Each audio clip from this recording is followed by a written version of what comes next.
You're listening to the Flip Houses Like a Girl podcast, where we educate, empower, and celebrate everyday women who are facing their fears, juggling family and business, embracing their awesomeness, and wholeheartedly chasing their dream of flipping houses. Each episode delivers honest to goodness tools, tips, and strategies you can implement today to get closer to your first or next successful house flip. Here's your spiky-haired, breakfast taco-loving host, house flipping coach, Debbie DeBeery.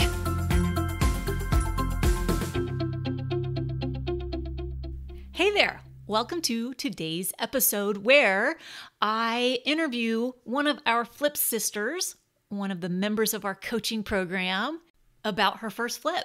It's interesting because it's her second flip purchase and her first flip sale, because she jumped in and bought 2 flips within just a few days of each other. So today's episode, we're going to cover her first flip sale, which was a super quick project. She relisted it within 4 days of buying it, and she made a great profit on it after just putting in $3,000 into it. And she cleaned up this little house for someone else to use. And we call that a wholetail deal. So when you buy a property, you do very little work to it, like hardly anything at all, clean out. Usually it's just clean out, all right? And then you relist it. That's a wholetail, all right? And so what that does is it lets somebody else either fix up the property themselves, right? So many homeowners, such a DIY period of time. Lots of homeowners want to fix up their properties themselves. So that's typically the end buyer or an investor. All right. So let's get into our conversation with super awesome Shannon in Savannah, Georgia. Do you want to just start by introducing yourself, letting us know like who you are, where you are, and a little bit of your background? Sure. Okay. So, awesome. My name is Shannon Fanning, and I live in Savannah, Georgia. My family and I moved here about 3 years ago in 2018 for a job for my husband. And up until this point, I have been a stay-at-home mom, raising my kiddos and enjoying every minute of it. But before we had kids, of course, I was working, but I was in a corporate 9-to-5, painful, miserable job. And when I say miserable, the people were okay. The people I worked with were okay. But the senior level, the leadership, it was all politics. It was all sitting in the room with a bunch of men, which I was comfortable with. I'd gotten used to that over the years. And I was making great money. Don't get me wrong. I was making great money. And that was why it was so hard to walk away. Yeah. But it just wasn't something I enjoyed. I was doing it because I needed to make money. And so when my kids came along, and I was working long hours. I mean, because you are chained to going into the office when you're working a corporate job. Now that was pre-COVID. Right. Life has changed as we know it. And Sure. My husband now works from home full time, which is a whole nother dynamic we've had to work through. But, even when I was working in corporate America, I was trying to start my own businesses. I was trying to get out, so quitting was like the best thing I ever did. I've been out of corporate America for 9 years, loving it. But I've always had this nagging thing pull for renovating houses and flipping houses. And we've bought and sold lots of houses throughout our marriage and relationship, and we renovate, and it's fun for me and I enjoy it. And I've always enjoyed it. And so I just wanted to get into it. I just loved it. So I started snooping around on the internet and found you. Thank goodness, found you, and started listening to your podcast, just I think like most everybody else that's in the program.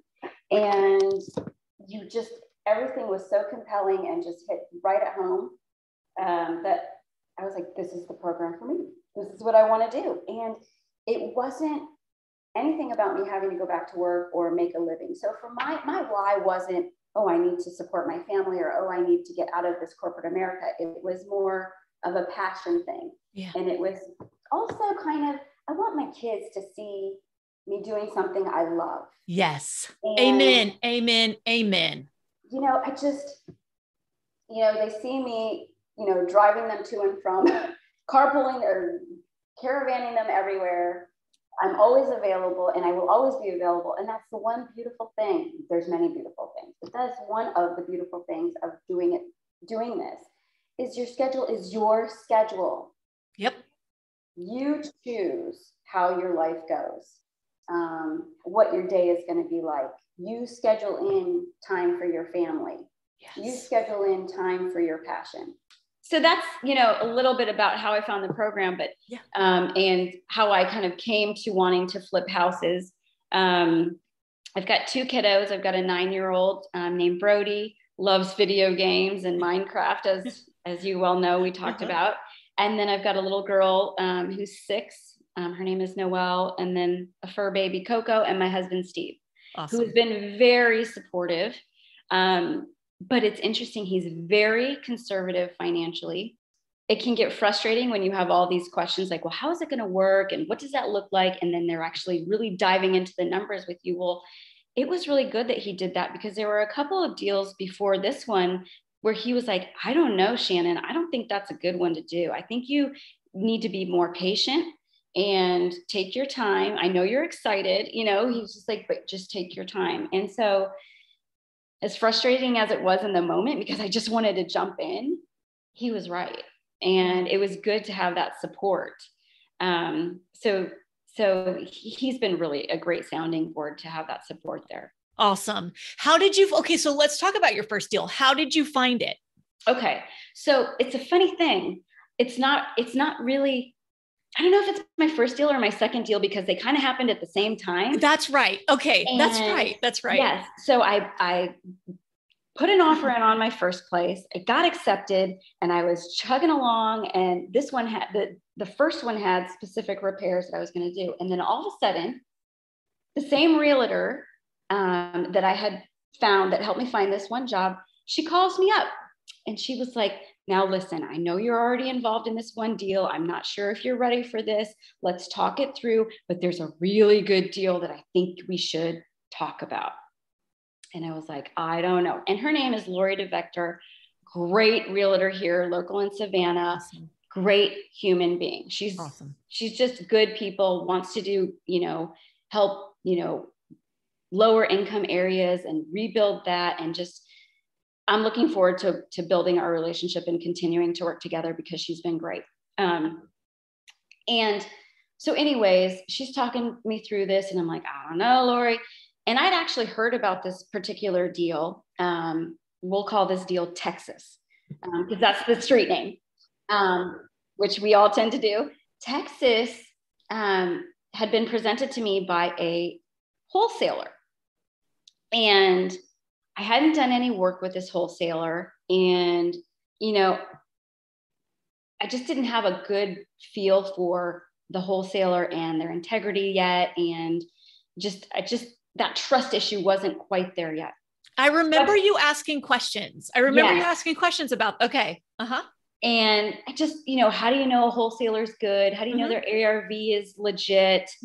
All of those things. And so I just hadn't built up a rapport with this wholesaler yet to know, like, okay, should I trust his numbers? Is this right? What am I doing? So he had presented me this deal, and I passed on it because I was like, I don't know if this is the deal I want, because this particular deal is more of a wholetail deal, as you coined the phrase. Yeah. And I really wanted to do the cosmetics. Yes. So anyways, Lori calls me up, and she was like, listen, there are some really great opportunities with this deal. She talked me into it. She was like, here are the reasons why it's a great deal. They were asking $83,500 for it. Okay.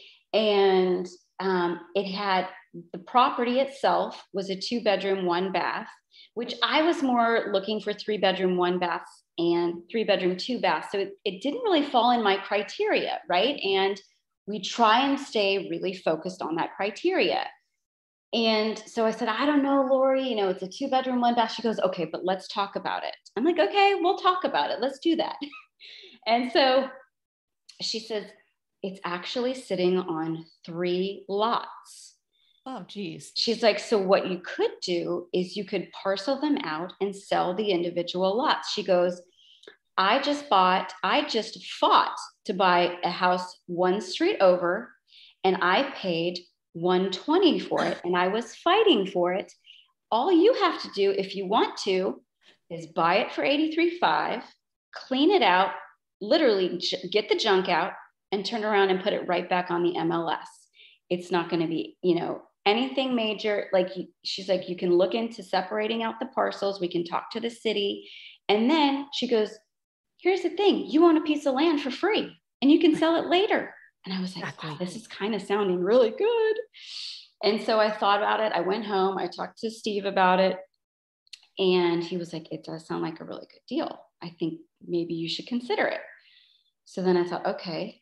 I said, well, even if I don't want to rehab it because this is not my, criteria. All I have to do is clean it out. Right.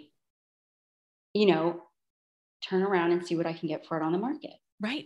So I put the numbers into the deal analyzer, right? And I thought, okay, what's clean out going to cost me? I did do an inspection because I wasn't having a full GC go in and tell me what the improvements were going to be. So I thought, okay, let's just make sure that it's structurally sound, that there's no major issues, that an investor, because here's what I'm really doing is I'm turning around and selling it to another investor. Right. Most likely.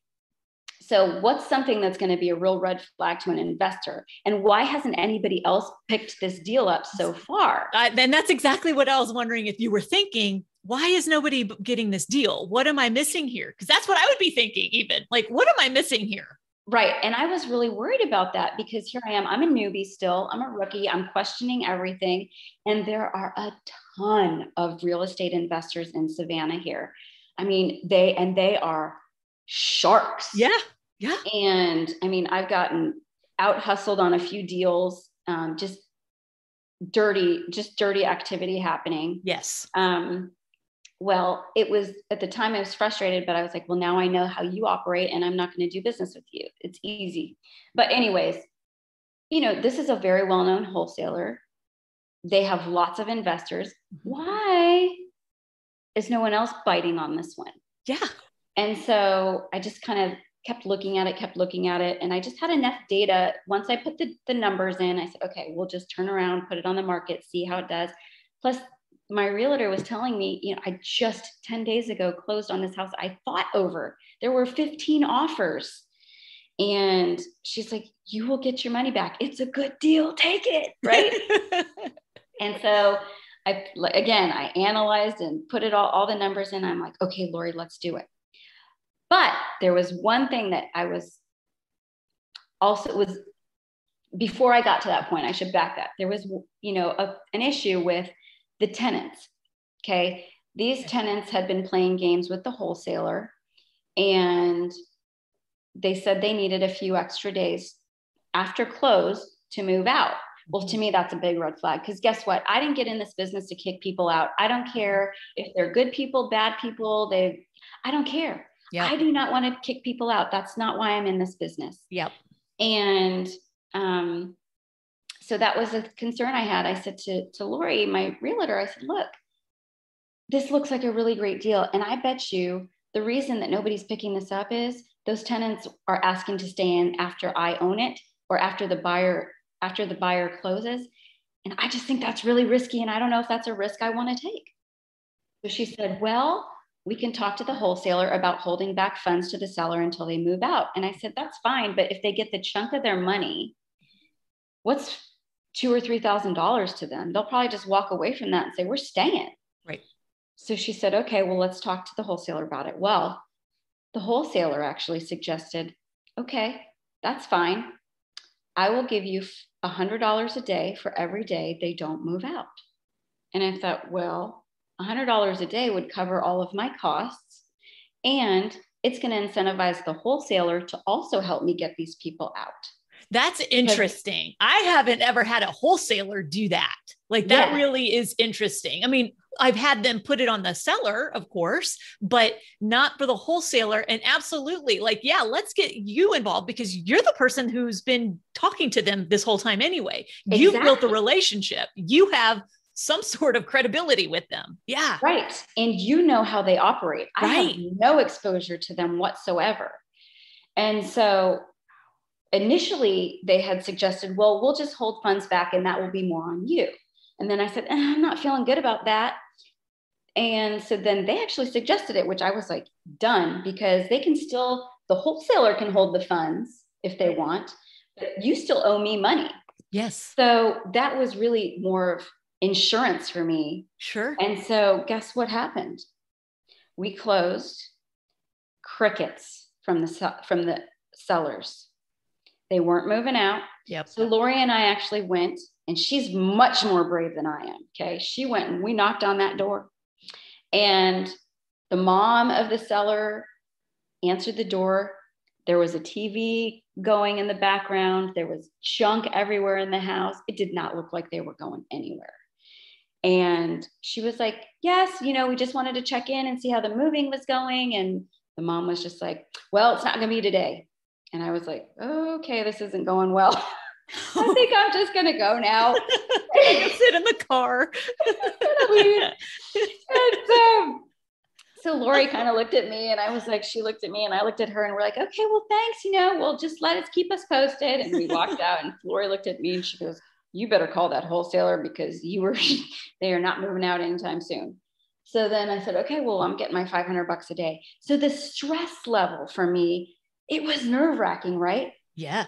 But financially, I was protected, right, because I had $100 a day guaranteed, which was written into the contract that said, this wholesaler is going to pay me $100 a day. Yeah. So I immediately got in that car and I called the wholesaler and I said, hey, look, I just knocked on the door and they aren't going anywhere. So he was like, what? He was all riled up, right? But we had now closed. Yeah. And I still had the wholesaler in my back pocket to help get them out. Yes. Awesome. So 5 days later, they finally moved out. And I reached out to the wholesaler and I said, pay up. And he sure enough did. He gave me the $500. He Venmo'd me that $500. And he was like, even though the seller was not on the up and up with integrity, I am. And this was our first deal together. And this really demonstrated to me, okay, I'm feeling good about doing business with this wholesaler in the future. Absolutely. Wow. And so they got out, they vacated, they left a lot of junk. I mean, a lot of junk. And there was stuff in the house. There was stuff in the attic. There was stuff in the yard. I mean, just everywhere. So as far as expenses go, I didn't have renovations, but I paid a pretty penny to get all of that stuff out. I mean, not terrible. It was about $3,000 to get it all cleaned out. Yeah. And it's funny, I missed the attic. So I had the guys come and do a junk removal for me, right? They cleaned everything out. It looked great. They did everything I asked them to do. And then this is how I found out there was something in the attic. Lori, my realtor, happened to be driving by the house. She sees the sellers on the porch well after they had moved out and given me the keys. And she pulls over and she was like, I didn't have a good feeling. Like, what were they doing there? What were they doing on the porch?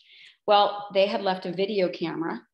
And so they were taking their video camera, which was totally trespassing at this point.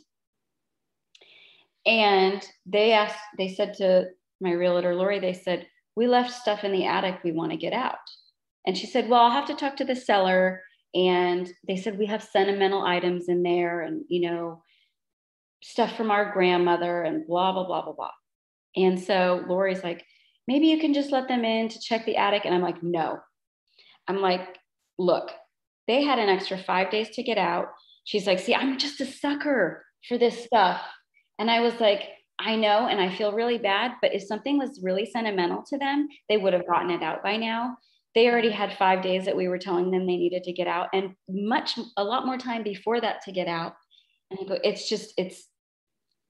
no, I'm not getting good feeling here in my jellies, as my kids call it. Yeah. It's not feeling good. They're trespassing on the property. They're taking things from the house that they should not be taking. this is feeling weird. So I called the wholesaler again. The wholesaler said, you are trespassing, called him and said, you are trespassing. It is not okay. Please do not go back to that property. And he told him the attic had been cleaned out. Well, guess what? It hadn't been cleaned out. But it will. So call up the junk removal people. And I'm thinking it's going to be a few boxes, girl. I mean, this attic was full from the floor to the ceiling, and the attic, it's one of those old craftsman style houses where it went from the front of the house to the back of the house. Oh my gosh. And I mean, it was chock full, and they hadn't been up in that attic in years. Right. And so I was like, okay, come back. It cost me just as much to clean out the attic as it did the whole house and yard. Oh my gosh. It was so, I mean, so it was chock full. So they're probably, and originally I said, okay, you know what? If you see any sentimental things, put it to the side, because I did feel bad. And then I was like thinking through, okay, I can let them come back when the junk removal people are there. But then I thought, no, that's a risk and liability. What if an altercation happens on the property? I'm trying to be a good person. Right. But they've been playing games and I can't take that risk. Right. And I'm trying to build a relationship here with these this junk removal company. And they were willing to let the people come back as, you know, a nice gesture, but I thought, no, I'm not going to do that to them and put them in the middle. And so I didn't. So anyways, $3,000 later, I had it all cleaned out. So it was a total of $6,000 No, everything was $3,000. It was originally it was like $1,400 before, and then another $1,500 to get the attic removal. Oh my gosh. Okay. So, yeah. So is that all you did? Was $3,000 for the cleanup, or was there anything else you did? So no. Okay. I think it was probably closer to $2,700. Then I had the locks changed and the inspection done. So the grand total for everything I did was $3,000. Okay. All right. You paid $83,500. $83,500, $3,000 in it to, just get it cleaned out, locks changed. Uh-huh. Beautiful little, that's like the epitome of a wholetail deal. Yeah, I didn't even paint it, girl. Yeah, you nailed it. Okay. And I left, I was going to have the appliances removed. However, I learned through this process that if you remove the appliances and a buyer comes in that needs a loan, a bank will not lend to them if appliances are not in the property, regardless if they work or not. Right. Certain ones. Yep. I left the appliances, and I was going to have them junked out. I left them just in case. Yep. So just a little tidbit learning on that piece. Yeah. Yeah. That's totally FHA for sure. Also, and it's interesting, the things that they deem livable and not livable. Okay. So that now I'm curious. Okay. Let's talk about sales price and who the end buyer ended up being. Was it an investor, or was it like an end user who was going to live there? Okay. So we ended up listing it literally 4 days later after we had it cleaned out. So I closed on March 31st and I listed it on April 3rd, April 4th timeframe. And it went live, my realtor did coming soon, and then it went live. And within, and I'm freaking out. Okay. I'm freaking out. I'm not going to get any offers. We listed it for $120. Okay. And I had kind of pinged a few investors that I knew, because I was just thinking, okay, I just need some input. I need more input from live voices. And I didn't really get any bites or feedback from them that made me feel like, okay, yeah, you're going to be fine. So I was nervous. Mm-hmm. But within 24 hours, I had another realtor give me an offer, all cash offer, but it was low. It was a low ball offer. He offered like 105. And I think I said, I listed it for 120. Mm-hmm. I got an offer for 105. Then I had another offer for 115. So it's starting to come up, right? So I'm feeling a little bit better about things, but I'm still not getting like over asking, and everybody else is getting over asking. Like, what's happening here? And then I had an investor come in and offer like 90,000. So then I'm, we're going the wrong way. This is not the way I want to be going. Right. Wait, turn around. And this whole time I'm like talking to my realtor, and she's having to talk me off the ledge. Right. And she's like, it's going to be fine. You're going to be fine. You're doing great. Don't worry. Then all of a sudden, lo and behold, 4 days later, I get an over asking offer for 122,250. And I was like, yes, I'm screaming. I'm so excited. I was just over the moon. And she was like, I told you not to worry. And this was an investor. Okay. And a realtor had helped this investor find our property and our listing. And so it was an all cash offer, showed proof of funds, and had offered a 30-day close. Actually, it was closer to 40 something days because it was 30, because the offer came in. We finalized all the details on the 14th of April, and then May 14th, we closed. Okay. And when he gave me the offer, I wanted to push back and negotiate. I wanted to push back and say, no, I want my money sooner, right? I want it in 2 weeks, right? Because it's in all cash. I know you have it. Let's just do this thing. Yep. But then I thought, don't be greedy. It's hard. Don't be greedy. I love that you noticed, like you recognized that was your ego. Yeah. Yeah. And it was a hard thing to do, as excited as I was. And I just was like, you hear, I got this piece of advice a long time ago. And a lot of times a lot of people have said to me, realtors, usually the first offer you get is usually going to be your best offer, and you should go with it. That's not always the case. And you should be patient. You should definitely be patient, because in this case, it wasn't the best offer. And sometimes the highest offer is not always the best offer. Right. And so I thought, well, this is the highest offer. It's my over asking offer. I mean, it's exceeded my expectations in so many ways. And I'm just going to give him that 30 days. He wants that 30 days. He can have it. He's giving me what I want. Why shouldn't I give him what he wants? Exactly. And like, I love that so much. And I feel like there's so much anxiety and like ego around negotiations. Yeah. And you know what? Like I realized finally, in some point in my 30s, I finally realized that if the other person comes away feeling like they won, then I've totally, like, that is the negotiation that I want, because I want the other person to feel like they won. Yes. And if they're winning within my parameters, awesome. Yes. We're all winning. Everybody's happy. Everybody's happy. Yes. And it's so hard. I constantly have to check in with my ego. Like, okay, what's really going on?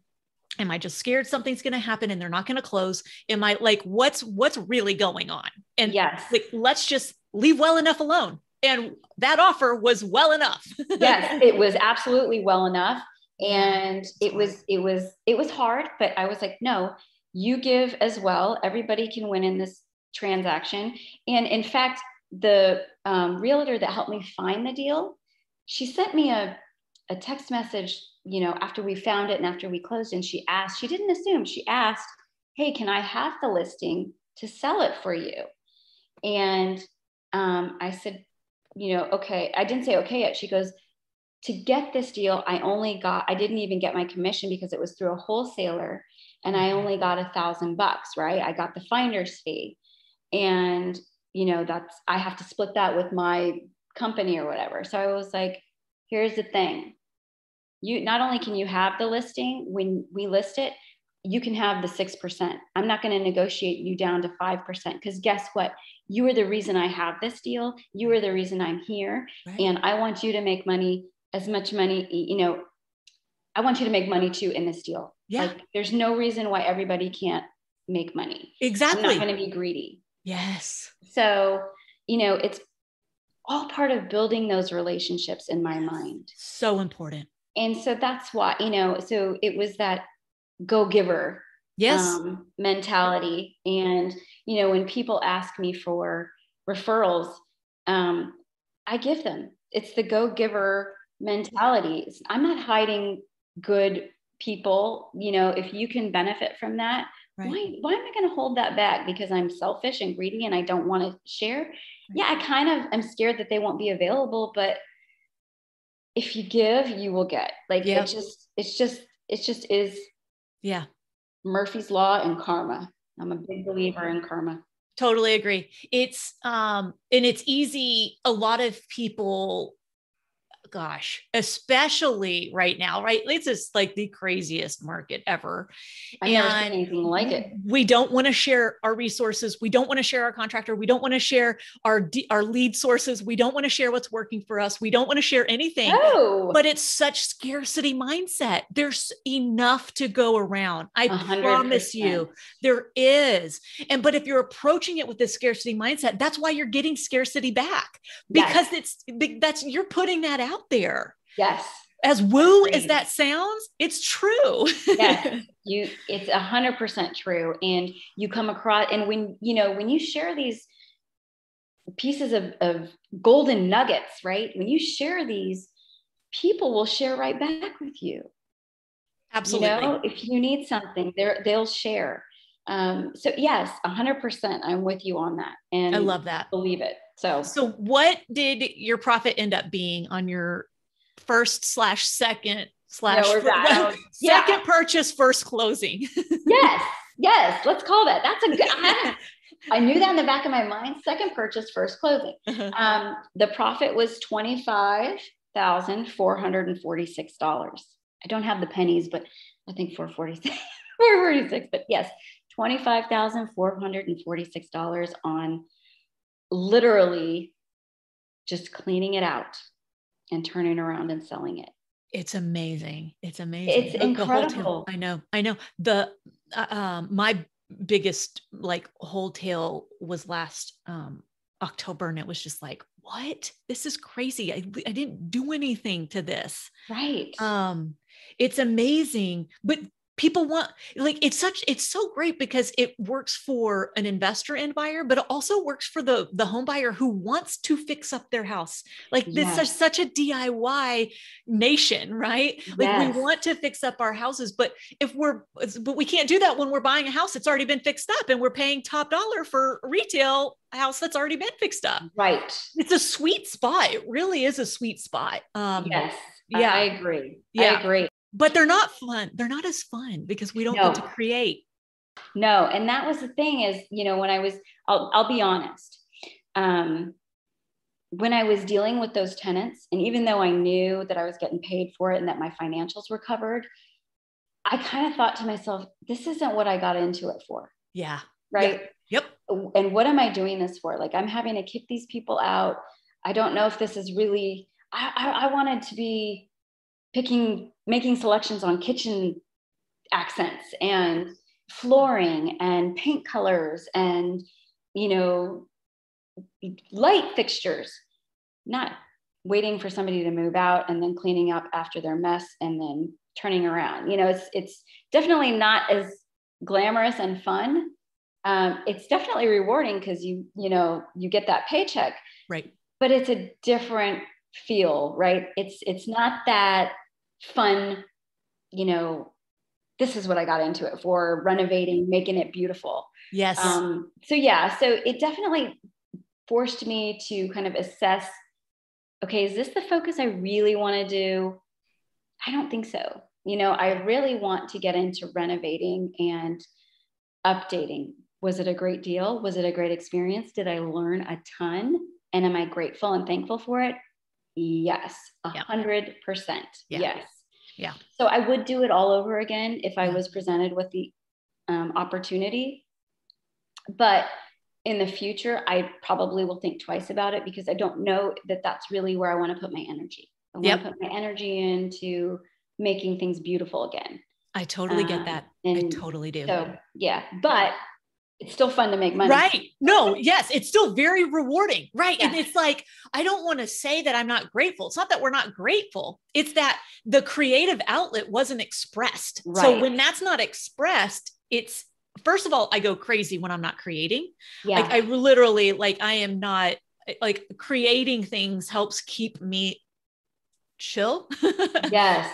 Keeps me balanced. Focused. Right. So when I'm not creating, and but it's interesting because we're still creating, but because we're creating the deal and we're creating that, but the saving the house, we're not really saving the house. We don't get to love it back to life. And that part, if that's what you're into, it's not as satisfying doing a wholesale, but yes, it's rewarding. Yeah.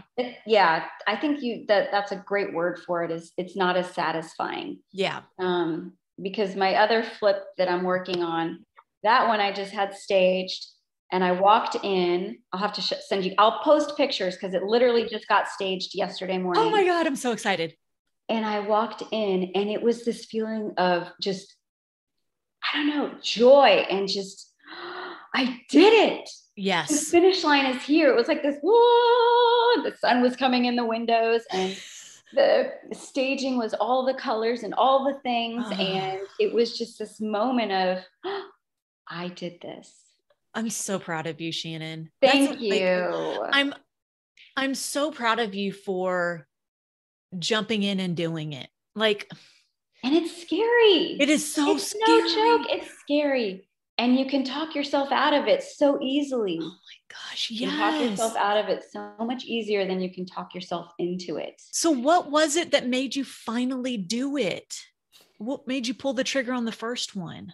I wanted it more than I didn't want it. Exactly. That's the thing. And it's just been years of, I'd love to do that. That would be so great. And I would really enjoy that, to, girl, you got this.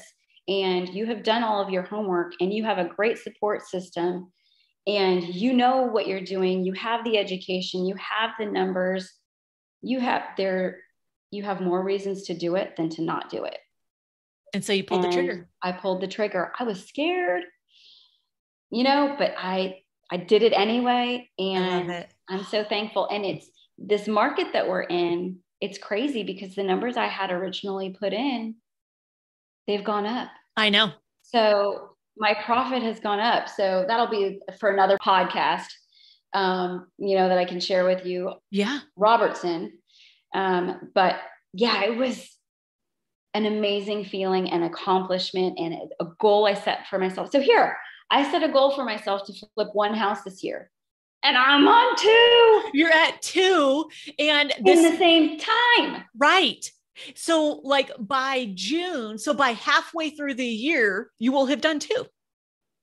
Yes. Sister, like I am so impressed. I'm so inspired. I'm so happy for you for just doing it. And I know that feeling of, there's that thing that you want to do and you've put off for years. And it's like, you have to decide enough's enough. Nobody can decide that for you. We can show you all the steps and all the things and all the ways, but ultimately you have to decide enough's enough. And I'm going. Yes, agreed. And you have been such an inspiration. So while you say I'm inspiring, it's you that have been inspirational, and you've taken the fear out of it for me. Every excuse I had, you had an answer for. And the education just built the confidence, and the mindset work is just so critical and important. And putting yourself out there, all the scary things that you talk about. Yeah.